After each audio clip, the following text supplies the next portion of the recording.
사도 바울의 2차 전도 여행 이제 본격적으로 진행 중에 있습니다. 바울은 17장에서는 데살로니가 지역에 들어갔죠. 데살로니가는 헬라 문화의 중심지라 할 수 있습니다. 마게도니아 지역으로 넘어와서 데살로니가까지 들어간 거죠.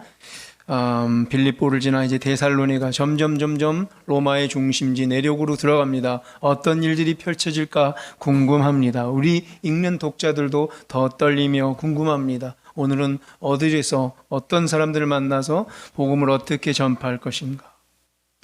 데살로니가 갔더니 유대인의 회당이 있었고 바울은 거기서 복음을 또 전합니다. 성경을 강론하죠. 데살로니가 사람들 반응은 좋았죠. 17장 4절을 보니까 헬라인들 중에 경건한 준비된 자들이 있었어요. 교양 있는 자들이라 볼 수 있고요. 학식 있는 자들. 왜요? 헬라 철학에 고민을 많이 했던 자들이라 이미 머리가 깨어있는 자들이 많았던 거죠. 어떻게 보면은 팔레스틴 지역이나 가나안 지역 사람들보다 훨씬 더 지적 수준이 높았던 사람들, 심지어는 거기 뭐예요? 귀부인들이 있다는 얘기죠. 여인들도 공부를 하고 학식이 있고 사회에 참여하는 그러한 자들이 있었다는 얘기죠. 그 당시에 대단한 거죠. 그런 교양 있고 학식 있는 귀부인들의 권함을 또 그들이 바울의 복음을 받아들이는 현장을 봅니다. 자, 근데 그 당시 거기까지 와 있던 유대인들은 또 참 안타까운 장면을 우리는 보게 되죠. 유대인들은 왜 그렇게 시기를 할까 모르겠어요.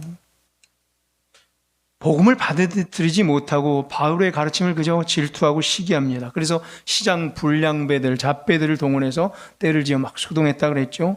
바울 일행들, 바울을 도와줬던 사람 중에 야손이라는 헬라인, 경건한 자였죠. 그의 집에 침입해서 바울을 잠시 숨겨놓은 걸 침입해 바울을 끌어내려까지 했고 또 읍장들 앞으로 끌고 가죠. 야손과 그 형제들을 잡아서 재판대 앞에 세우고 경찰서겠지요. 파출소 앞에 끌고 가 그들을 또 처벌해 달라고 하며 소리를 지르며 막 난동을 피웁니다. 결국에 보석금 얼마를 내고 또 그들은 풀려나게 되죠.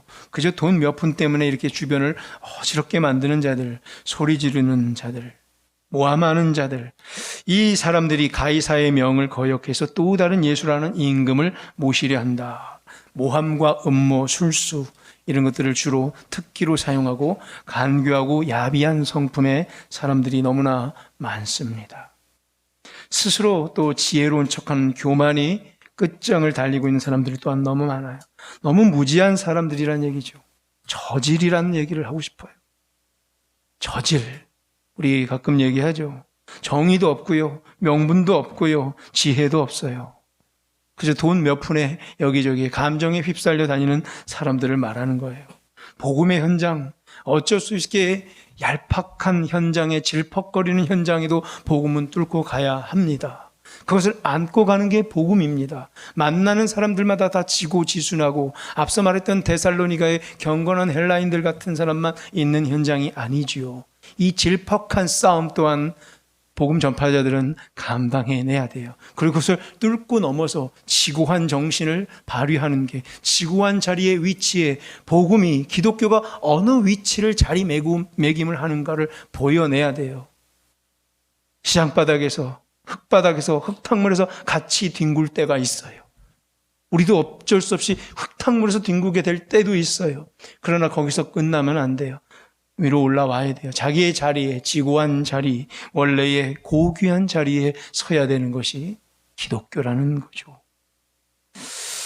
복음의 전파, 복음 전파의 현장에는 늘 이런 대조적인 두 모습이 있다고 우리는 보면 돼요. 열정적으로 복음을 받아들이는 사람들의 모습, 그들이 있기에 복음을 전하는 자가 힘을 얻는 것이고, 함께 복음으로 막 변하는 자들이, 그리고 축복을 받는 모습들이, 삶이 변하고 형통함을 향해 나아가는 모습들이 보이기에 복음 전파는 끊일 수가 없는 거죠.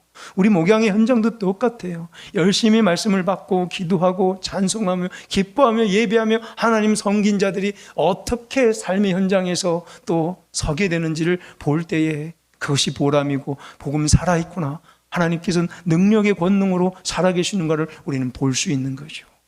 또 다른 현장은 어때요? 방해하는 무리들이 꼭 나타나죠. 복음 전파가 회방하고 공동체를 시기하고 질투하고 곡해하고 무너뜨리는 시도도 한 해도 빠짐없이 역시 복음의 현장 가운데 나타난다는 거예요. 이제 그래서 더 이상 놀랍지도 않은 거예요. 또 누군가 있겠지. 그걸 제가 공식적인 용어로 오징어라고 그러죠. 오징어 아세요? 한번 얘기했죠. 저희 강원도에서 이렇게 활어를 싱싱한 거를 탁 잡아가지고 노량진 수산시장까지 한 2시간 반 타고 오는데 물고기들이 멀미해요. 물고기들 멀미하는 거 알아요? 비실비실 해가지고 노량진 수산시장에 피워놓으면 비실비실해서 잘 못 팔려요. 근데 거기다 누굴 한 마리 넣어놔요? 오징어를 한 마리 넣어놓으면 오징어가 온천지 쑤시고 다녀가지고 물고기들이 강원도에서 2시간 반 동안 차 타고 왔는데 노량진 수산시장에 팔팔 뛰어요. 가끔 오징어도 필요한 거예요. 그냥 오징어가 있구나 싶으면 되는 거예요. 그리고 나는 더 그 고귀한 자리로 나아가면 되는 거죠. 복음 전파 현장, 꼭 삐뚤어진 유대인들, 피의식에 사로잡힌 자존감이 낮은 유대인들이 문제를 일으킵니다. 그들은 늘 시기와 질투를 하고 하늘을 찌릅니다. 늘 비교하고 분개하고 화를 잘 내고 분쟁을 도모합니다. 거기다가 간교하고 야비까지 한 것을 우리는 봅니다. 그 뒷면에는 자신의 이권이 담겨 있고 결정에 있어서 항상 사심이 껴 있어요. 정말 복음이 지나가도 아무 반응이 없고 변화가 없는 자들 참 어디는 있어요. 그러나 그런 자들 때문에 복음 전파가 방해돼서는 안 되죠. 그럼에도 불구하고 같이 흙탕물에서 튀길지언정 다시 원래 자리로 기독교는 올라와야 되는 거예요. 자, 바울 일행은 이어서 베레아에 도착을 하죠. 10절을 보면 17장 10절. 베레아 사람들은 또 어때요? 오히려 데살로니가의 그 신사들보다 더 신사적이다. 데살로니가의 그 교양 있고 학식 있는 그 고귀한 자들, 고귀한 귀부인들보다 오히려 더 심도 있는 유게네스, 귀족적이다, 고상하다는 표현을 해서 유게네스는 더 너그러워서라는 표현을 바울은 쓰고야만 합니다. 베레아 사람들은 데살로니가에 있는 사람들보다 더 너그럽다라고 11절에 너그럽다라고 표현해요. 더 부드럽다는 얘기고 더 고상하다는 얘기고 더 귀족적이라는 얘기고 더 신사적이라는 얘기죠. 더 말씀을 사모하는 이런 자들도 또 만나게 되는 거예요. 와, 그때 너무 감사하겠죠. 복음 전파가 쫙쫙 흡수가 되는 것을 또한 바라보며 힘을 얻게 됩니다. 그들은 간절한 말씀, 간절한 마음으로 말씀을 받습니다. 성경을 날마다 산고한도에 깊게 묵상하는 자들입니다. 그래서 복음을 쫙쫙 흡수하는 소위 말하는 어떤 토양, 정말 옥토와 같은 토양이 준비된 자들도 간혹 있다는 얘기죠. 12절에 보니까 그 결론 어떻게 돼요? 그 결과 많은 믿는 사람들이 나타났고 이방인 중에 헬라의 귀부인과 남자들 또한 적지 않게 믿게 됐다. 많은 사람들이 복음을 따르게 됩니다. 자, 이제 16절에서 바울 일행은 아테네죠, 요새. 아덴이라는 곳에 이릅니다. 아덴은 지금 그리스도 수도인 아테네를 말해요. 아테네야. 파르테논 신전이 있는 그곳이죠. 아덴은 헬라에서도 가장 화려한 도시 중에 둘째 가기 서러운 도시. 위대한 예술과 위대한 학문과 위대한 또 헬레니즘의 문화를 꽃피우고 있는 도시 중에 하나. 엄청 눈이 그냥 확 뒤집어지는 도시예요. 엄청나게 건축도 화려하고 건물들도 화려하고 조각상들도 화려했고 예술과 문화가 꽃피우는 곳. 한편 그 아덴에서는 온통 보니까 근데 어떻게 보면 멋있게 보이는데 화려해 보이는데 바울의 눈에는 그게 뭐로 보이는 거예요? 우상으로 보이는 거예요. 우상이 심하게 유독 많은 곳이다라고 아덴은 16절에서 바울은 그렇게 고백하죠. 그 성에 우상이 가득한 것을 보고 바울은 마음이 어떻게 격분한다. 화가 치밀어서 분개할 뿐만 아니라 격분한 상태까지 바울이 임했다는 얘기예요. 그래서 저는 궁금합니다. 바울이 큰 사고를 치지 않을까? 격분한 바울, 격분하지 않을 때도 바울의 설교 말씀은 어때요? 단호했죠.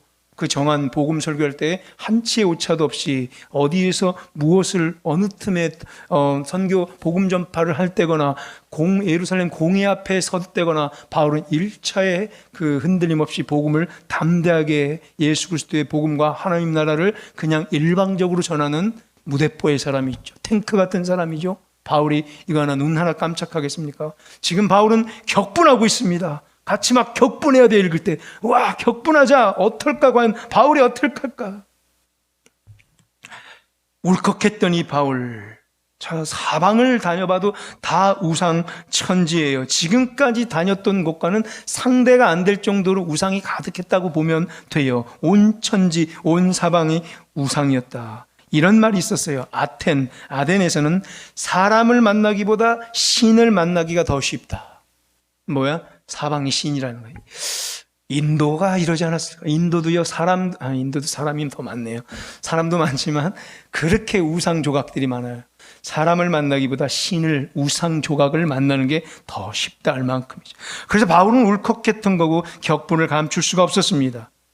회당에서 그리고 장터에서 만나는 사람들마다 바울은 이제 보니까 변론하기를 좋아하는 사람, 사색하고 말장난하기를 좋아하는 사람, 말로 논쟁하기 좋아하는 사람들, 철학적인 사람들, 학문적인 깊이가 출중한 사람들이 어디를 가나 시장바닥이든 회당 아니든 널려 있었다는 거예요. 웬만한 그냥 지나가는 아무 사람이나 붙잡아도 철학이 줄줄줄줄 나오는 사람들이에요. 보통 내기가 아니라 아무나 자꾸 물어봐도 예술과 미술과 그림과 문학에 대해서 술술술술 꿰고 있다는 얘기예요.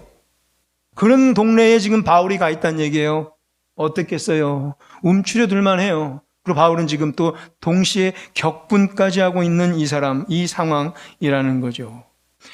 자, 바울은 어디를 가든지 일과 자연스럽게 지금 변론하며 복음을 그래서 지금 전하고 있는 중에 변론하고 쟁론하는 것이 저들의 문화였기 때문에 오히려 그들과 변론하고 얘기하고 복음을 전하는 것이 굉장히 도움이 될 것 같다라는 생각을 바울 또한 합니다. 왜요? 얘기하는 거 좋아하고 말로 막 논쟁하는 걸 좋아하는 사람들이기 때문에.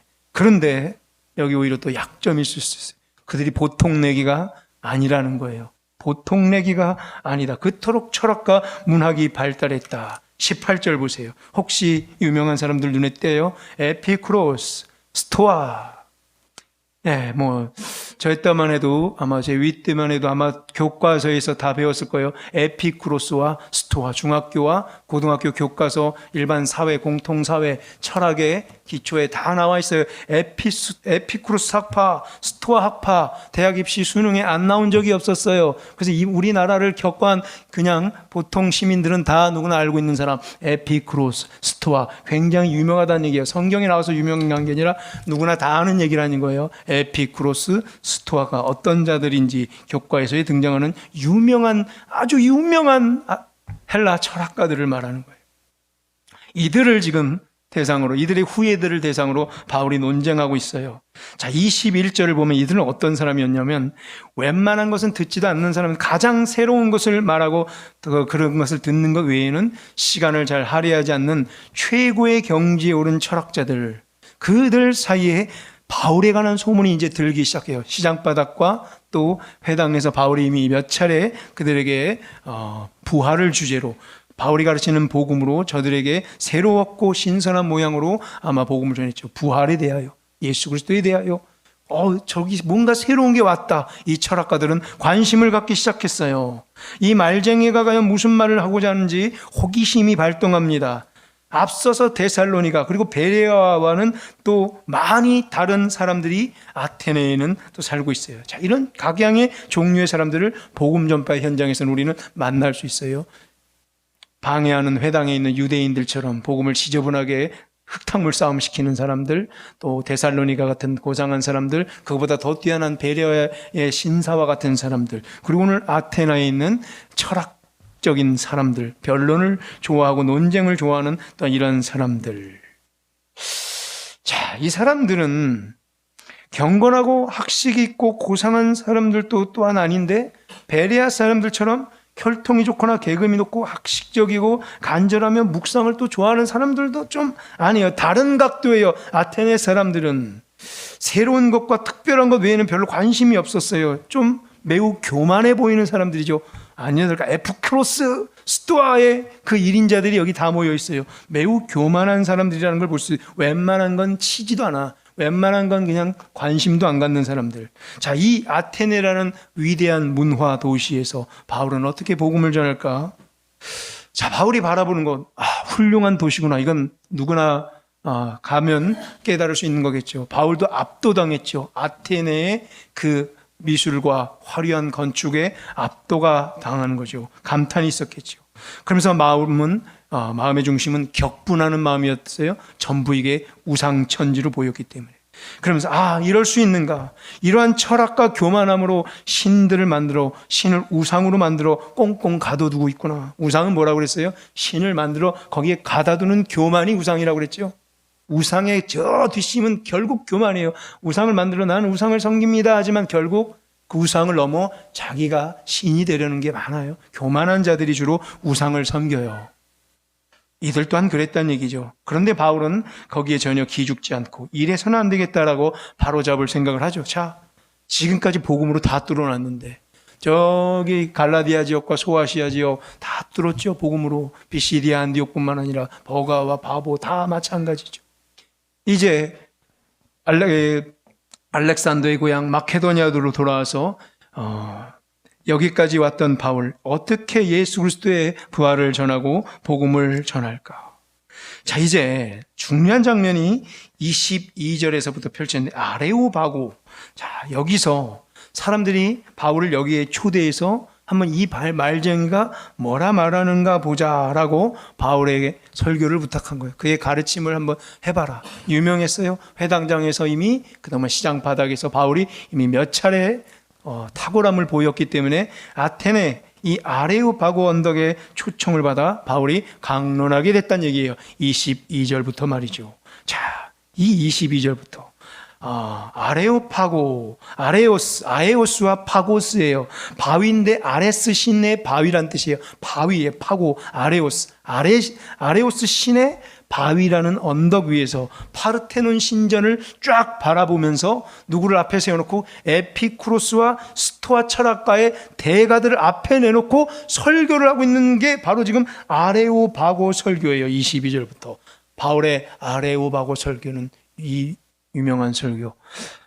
바울의 설교 같지 않은 독특한 설교가 오늘 펼쳐지고 있는데, 자, 왜 이런 일이 벌어졌을까? 바울은요, 아레오바고 설교 오늘 지금부터 22절 뒷부분부터 쭉 보면요, 독특한 게 있어요. 예수 그리스도의 이야기나 부활에 관한 이야기를 본격적으로 전하지 않습니다. 이번에 특별해요. 이전에 바울의 설교는 다 어땠다고 그랬어요? 누구를 막론하건 그냥 무대뽀로 전했어요. 주로 직접 죄를 지적해버렸고요. 그리스도의 구원의 모든 경영을 이야기했고요. 속죄를 말해버렸어요. 그리고 새 생명을 말하고 부활을 이야기하고 하나님 나라를 말하는 복음의 정수를 중심으로 설교했던 바울이었어요. 즉 예수 그리스도의 복음과 하나님 나라를 중심으로 해서 지금까지 설교했던 바울 앞에 들어오라고. 바울은 누구한테 끌려다니는 사람이 아니죠. 자기 것을 딱 갖고 내 말을 들으면 일리 들어와서 봐라. 이게 예수 그리스도의 복음이고 이게 하나님 나라라고 이거를 딱 놓고 다른 사람들을 끌어모으는 설교를 했어요. 눈치 보지 않고 일방적인 설교. 예를 들면 사도행전 저 앞에 13장의 1차 선교 여행 당시에 비시디아 안디옥이라는 곳, 이방 땅에 들어가서 회당에서 사람들아 들으라 하면서 일방적으로 복음을 전했던 바울이죠. 그 사람들이 지금 어떤 배경에 있든지 무슨 문화든지 신경도 쓰지 않고 일방적으로 하나님 나라 그리고 그리스도의 복음을 전했어요. 그런데 이번에 아테네에 들어와서 아레오바고 설교에서는요, 바울이 좀 패턴을 바꿉니다. 아테네 사람들의 입장을 향해 자기가 나가면서 설교해요. 지금까지 어떻게 했어요? 내 설교 들으면 들어와. 마음껏 들어와, 들으려면. 그런데 지금 여기 모아놓은 사람들에게 바울은 끌려가면서 복음을 전해요. 일부러. 어떻게 보면 끌려가는 건데 다른 말로 바꾸면 그들의 눈높이를 하나둘씩 맞춰가면서 복음을 전한다고 할까요? 패턴이 바뀌었어요. 청중을 살피며 청중을 고려하며 바울이 갑자기 말씀을 전하고 있어요. 이래 바울 맞아? 할 정도로 듣고자 하는 사람들의 상태가 지금 어떠한지를 보고 있는 거예요. 듣고자 하는 사람들의 상태가 지금 어떠한가. 22절에서 보면 청중을 고려하는 장면이 있죠. 아테네 사람들아, 우리 22절 한번 읽어볼까요? 시작. 바울이 아레오바고 가운데 서서 말하되 아덴 사람들아 너희를 보니 범사에 종교심이 많도다. 아멘. 이런 오프닝까지 해요, 바울이. 그렇죠? 아테네 사람들아 너에게 참 종교심이 많구나 라고 그들을 인정해줘요. 그래? 내가 종교심이 좀 많아? 그렇구나. 이런 관계를 맺어요. 청중을 살피고 있다니, 그들의 관심을 유발하고 있는 거예요. 너희들이 종교심이 많아. 그들을 북돋아주고 있어요. 그들을 편들어주고 있어요. 속으로는 뭐하고 있었는데?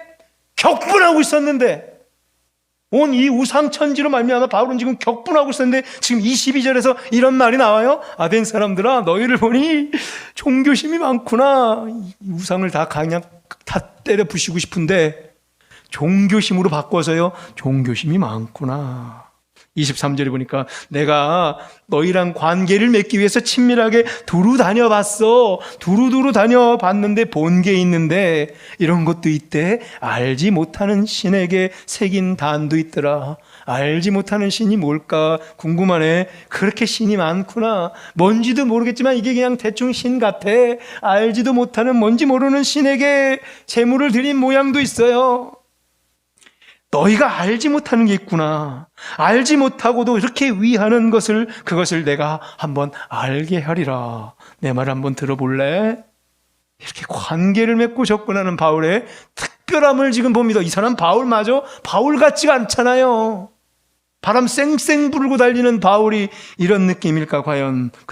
궁금하죠. 왜 바울은 오늘 이렇게 접근하고 있을까? 속으로는 우라통이 터져 죽겠는데 특이한 점이 발견돼요. 바울은 이미 저 16절에서 그 성에 우상이 가득한 것을 보고 분개한 상태, 격분한 상태였던 것을 우리는 압니다.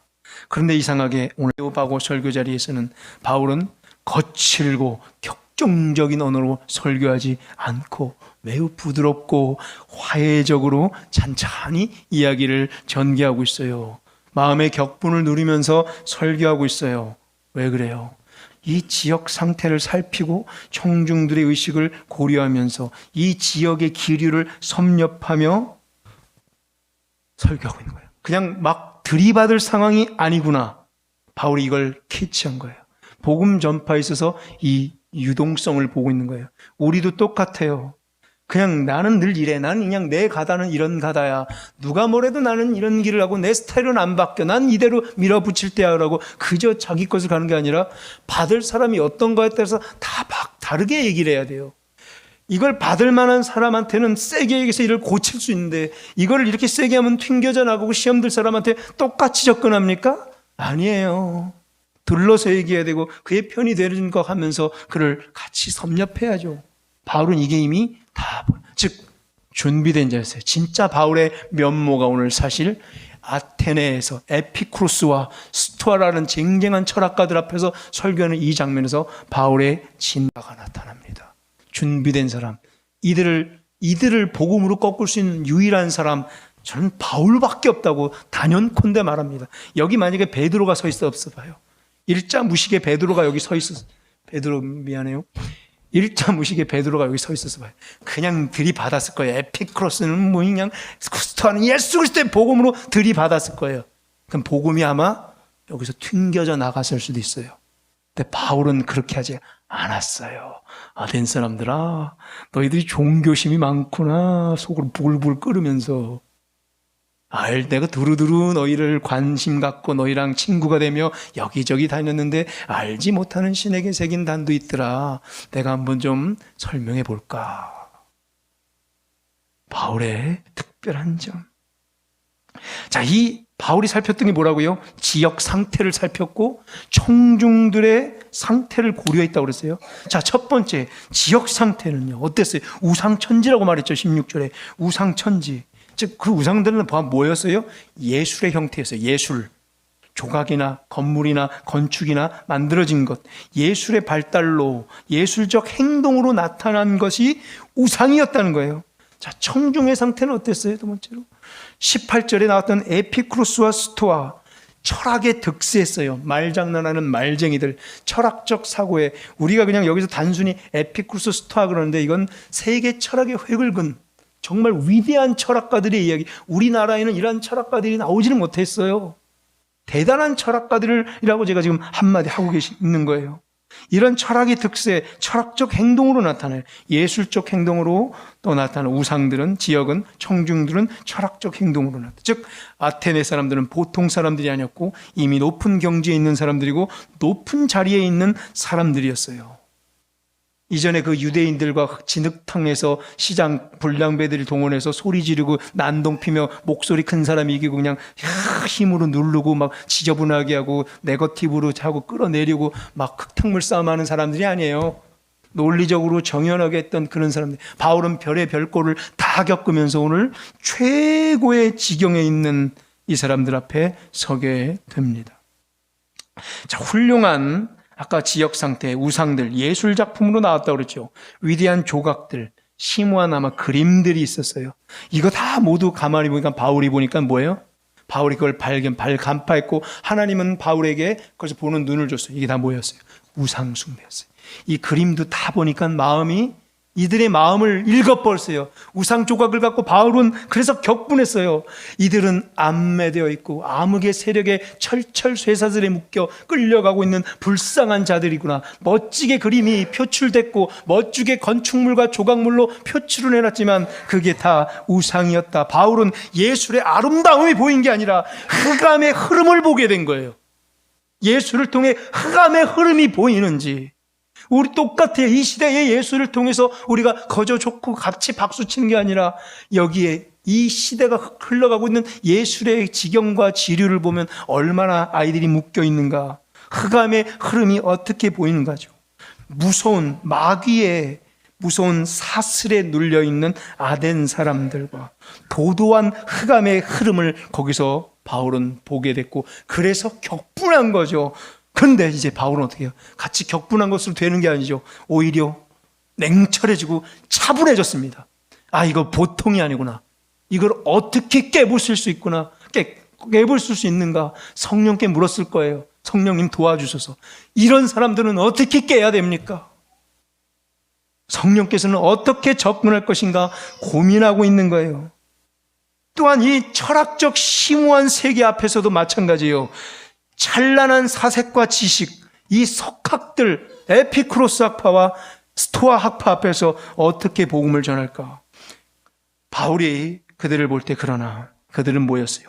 이들은 진리가 아닌 다른 생각을 위대한 철학으로 포장해서 놓았던 것을 그는 발견합니다. 오히려 이들도 외로운 자들일 뿐이라는 것을, 그 철학의 끝을 갖고 모든 것을 완벽하게 섭렵한 바울은 복음의 이 높은 고지한 지경까지, 이 고귀한 자리를 이미 알고 있는 바울은 아무리 에피쿠로스가 높든 스토아가 아무리 높든 복음의 이 예수 그리스도의 처음이요 나중이요 모든 것을 관파한 것에는 아무것도 아니라는 걸 알기에 바울은 차차 이것을 누를 준비를 하고 있습니다. 그래, 에피쿠로스 니들이 뭔가 보자. 스토아 뭔가 보자.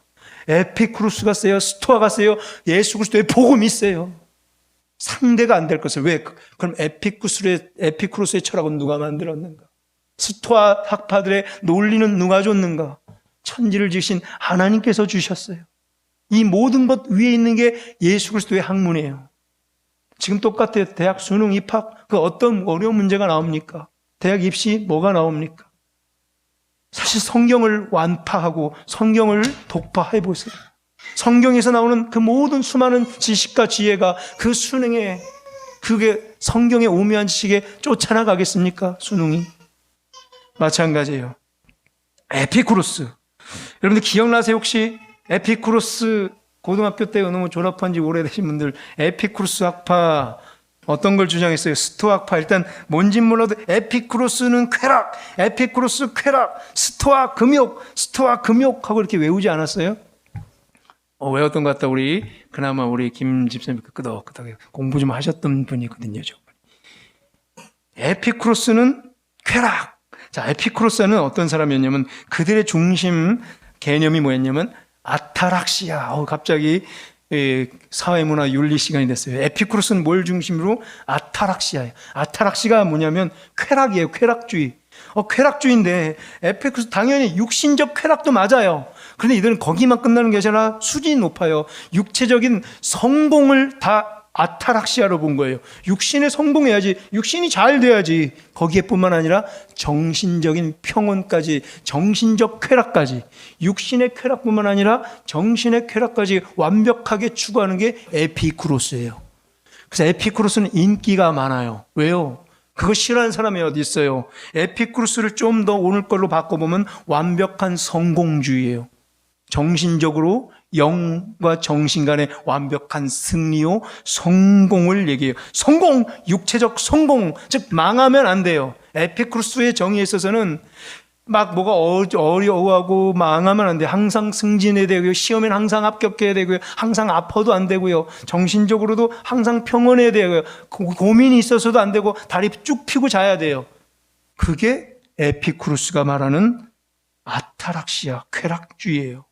한편 스토아 학파는 뭐예요? 금욕주의. 금욕, 참아, 뭐예요? 그냥 수용하고, 참아, 네가 참아. 순응해, 자연에 순응해. 정념이 없는, 흔들림이 없는 상태, 동요하지 않는 정신 상태, 부동심이에요. 부동심. 수능 때 나왔어요. 학력고사 때. 부동심이에요.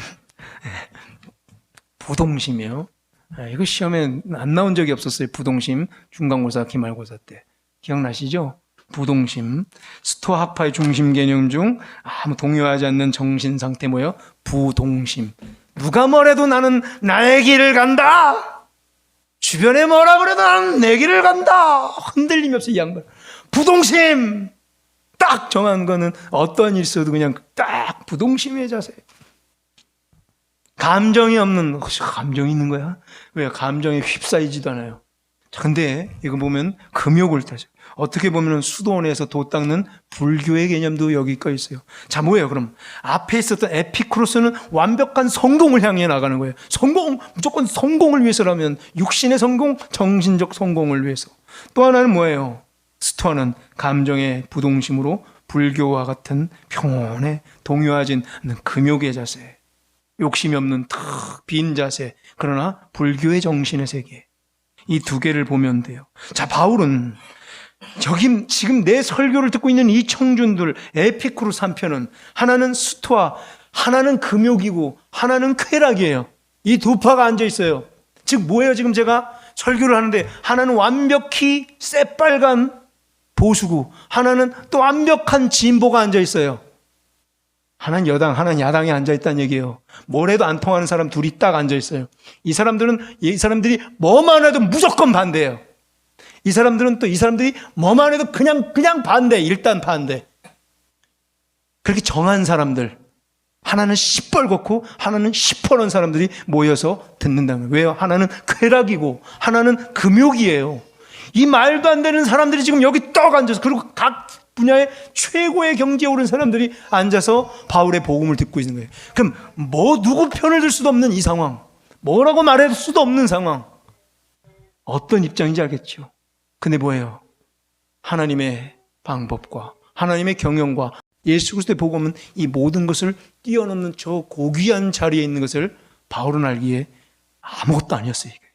그래서 오히려 이 격분한 상태에서 옛날 같았으면 에피쿠로스의 쾌락을 추구하는 자들이 어떻겠어요? 아니, 교회를 다니면서 성공이나 노리고 성공주의를 막 비난했을 거예요. 성공주의, 번영주의. 교회에 나가지고 뭐 승진하는 게 교회냐? 교회에 나오면 뭐 다 잘 되냐? 교회에 나온다고 합격하냐? 수능 때마다 고민을 하죠. 수능 때 부모님들 때로는 이럴 때도 있었어요. 한때 유행이었죠. 어떤 교회에서 해가지고 수능 때 수능 시간표를 쫙 붙여놓고 부모님들 초청해놓고 시간표대로, 지금은 국어 시간이면 국어 시간에 지금 이런 문제, 지금 고전 문제를 풀고 있을 테니까 그거를 교육자들이 그걸 완전하고 시간표 타임라인인데 지금 쉬는 시간 10분입니다. 지금 동안 잘 쉬게 하시고 또 정신을 맑게 하시고 같이 시험 보는 거예요, 부모님들이. 이게 뭐예요, 이게? 자, 물론 같이 응원한다는 마음은 알겠는데, 자, 이번엔 영어 시간입니다. 그리고 점심 시간입니다. 같이 밥 먹고 아이들 밥이 소화가 잘 될 수 있도록 기도해 주시고 같이 기도해요. 무슨 이게 바뀐 형태죠. 옛날에 물 떠넣고 우리 시험 합격하게 해달라고 달 밝은 밤에 초생딸 앞에 또 기도하는 것 같이. 미신이에요? 교회 나오면 진짜 성공해요? 승진해요? 그럼 뭐예요? 승진하려고 교회 나오고, 성공하려고 교회 나오고, 시험에 합격하려고 교회 나오고, 병 고침받으려고 교회 나오고, 잘 되려고 교회 나와요. 그럼 말하죠. 아유, 여러분 교회 나오면 잘 돼요. 성공해요. 나도 옛날에 가난했는데 지금 부자 됐어요. 우리 남편이 이번에 다들어도 교회 나왔는데 승진했어요. 우리 해가지고 우리 집 2채 샀어요. 우리 해가지고 우리 차 바꿨어요. 우리 아들 여기서 시험에 합격했어요. 이게 과연 이건 그럼 뭐예요? 이거 성공주의죠. 이거 쾌락이에요. 육신의 쾌락, 육신의 성공, 정신적 평온함. 이게 복음이 아니란 얘기예요. 이게 복음이 아니란 얘기예요. 복음이 그거면 되겠어요? 그럼 복음은 뭐예요? 에피쿠로스 믿으면 돼요, 우리. 에피쿠로스 학파 믿으면 된다는 얘기예요. 그럼 만약에 격분하면 에피쿠로스 이게 복음이냐라고 격분할 텐데 바울은 그래, 그러려니 넘어가요. 그러나 스토아는 정반대예요. 시뻘건 사람도 있고 시퍼런 사람들은 또 뭐예요? 아이고 저것들은 맨날 성공만 따지고 저것들은 맨날 승진만 노래하는데 우리는 금욕이란다. 우리는 늘 가난한 자들, 늘 힘든 곳에서 늘 고생하며 민중을 살피며 어려운 곳에서 늘 우리는 먹지도 않고 아니 그렇게 교회가 모여가지고 맛있는 것만 사 먹고 다녀. 그거 모으면은 몇 명의 영혼을 구할 수 있는데 금욕주의. 교회에서 이런 것들 삭록해 맨날 좋은 데 나들이 나가고 그거 안 가서 그거 모아가지고 가난한 자들을 먹이지. 금욕주의. 정반대의 것을 가고 있죠. 어떤 사람은 교회에 나서 흥해서 성공해서 막 가보려고 그러고 여기는 그러면 안 돼요. 금욕주의를 하고 있어요. 이것도 또한 섭렵해야 되는 거죠. 왜 교회가 맨날 그렇게 구질구질하게 살아야 돼요? 아니에요. 맨날 힘들고 어렵고 막 해서 펼치지도 못하고 그게 교회예요? 아니에요. 이것도 아니고 저것도 교회가 무엇인지의 모습을 바울은 알기에 청사진을 알기에 그는 나갑니다. 자, 바울은 그래서 이 청중의 정신세계를 이미 두루 섭렵해 버렸다는 거예요. 이들의 예술은 우상숭배로 표출됐고 우상숭배가 예술적 행위였다는 것을 알았고 그것을 지적하고 있고 또 이들의 철학은 인생의 깊이를 뚫으려 했지만 결국에 안매에 매여 방황을 부추길 뿐 무서운 권세와 사슬에 매여있는 안매한 사람들을 가지고 노예의 노릇을 부추기는 철학일 뿐이었어요. 자기 팔을 형성해 에피쿠르스요 스토아요. 그럼 왜 서로는 반대해요? 완전히 라이벌이거든요. 서로 죽일 놈들이래요. 다 자기의 권세를 갖고 사슬에 매어서 백성들을 우매케 만드는 철학의 말장난, 철학의 놀이일 뿐을 바울은 간파했어요. 그래서 격분했어요. 그럼 격분했는데 이들에게 복음을 전하는 방법은 이렇게 신사적이고 부드러운 방법. 자신도 방황하면서 이 사람들, 남들도 그릇된 길로 이끌고 가고 있는 무지한 사람들, 결국에 이들은 에피쿠로스, 스토아 다 무신론, 그리고 유물론적 사고관에 얽혀있는, 거긴 하나님이 없었어요. 그래서 알지도 못하는 신에게 그저 막연하게 예배드리는 이들을 향해 가서 하나님 지고지순한 세계, 복음의 숭고한 세계를 돌려 이렇게 설교하고 있는 장면. 이러한 경지를 넘어 펼쳐지는 것이 기독교의 경지임을 우린 압니다. 기독교의 자리는 고귀한 자리입니다. 사랑하는 성도 여러분, 여기 왜 나왔습니까? 우리가 믿는 기독교는 뭡니까? 뭘 위에 우리 이루고 있는 것입니까? 항상 그 근본을 생각합시다. 이 모든 철학과 이 모든 예술과 수많이 벌어지는 수많은 우상, 저 위에 고귀한 자리에 있는 그 복음이, 예수 그리스도의 복음이 우리가 따르고 있는 복음인 줄로 믿습니다. 그 어떤 것에 휩싸이지도 말고 금방금방 감정적으로 반응하지도 말고 말씀을 끝까지 듣고 새겨 끝까지 묵상해 하나님의 뜻이 무엇인지를 이 마음속에 새기면 그 어떤 누구와 대항할지라도 그 어떤 말을 들을지라도 좀 더 늦게 속상할 수 있는 거예요. 어떤 상황이 발생할지라도 그 고귀한 자리가 뭔지를 알면 바로바로 반응하고 바로바로 속상하지 않아도 되는 거예요. 하나님께서 결국 이루실 것이고 저 종말의 주께서 완벽한 승리를 이미 주신 줄로 믿습니다. 이제 어떠한 상황이 닥칠지라도 흔들리지 않는 지고지신한 고귀한 자리에 믿음 있는 우리 모두 되기를 주의 이름으로 축원합니다. 하나님 앞